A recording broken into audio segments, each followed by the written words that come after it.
మన ఇంట్లో ఆడపిల్లలు బొట్లు తీసేస్తున్నారంటే వాళ్ళు ఏ తల్లిదండ్రులు కడుపుని పుట్టారండి? ఫ్యాషనా? ఏదైనా ఉండటం అండి ప్లస్. లాజికల్గా ఆలోచించండి. బొట్టు ఉంది ప్లస్, లేదు మైనస్. బట్టలు ఉన్నాయి ప్లస్, లేదు మైనస్. బొట్టు తీసేయడం ఏమిట్రా? బొట్టుంటే ఏమిటిది? దేవతల్లాగా కనిపిస్తారు. ఏమిటా బొట్టు ఆంతర్యం ఏమిటి? మనిషికి ఈ ముక్కు దగ్గర ఈ పైన ఖచ్చితంగా బురుక్కొట్టి అంటాం దీన్ని. ఎడం చేతి వైపు ఇడ నాడి, కుడి చేతి వైపు పింగళ నాడి, మధ్యలో సుషుమ్న అనే నాడి. సుషుమ్న నాడిని చైతన్యం చేయడం ద్వారా జ్ఞాన వృద్ధికి సంకేతంగా బొట్టు పెట్టుకుంటాం. ప్రతిదీ సైన్స్ కదా. మనం సైన్స్ ఫ్యాషన్ కోసం పెట్టుకోవట్లా. ఫ్యాషన్ కోసం తీసేయడం ఏమిటి? హిందువుల పిల్లలారా, ముందు ఆహార్యం మీద కాన్సన్ట్రేట్ చేయండి.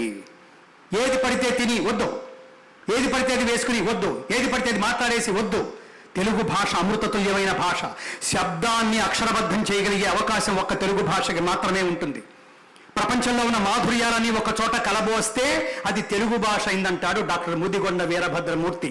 దాన్ని కాపాడుకోవడమే మన ధర్మము, ధర్మము, ధర్మము.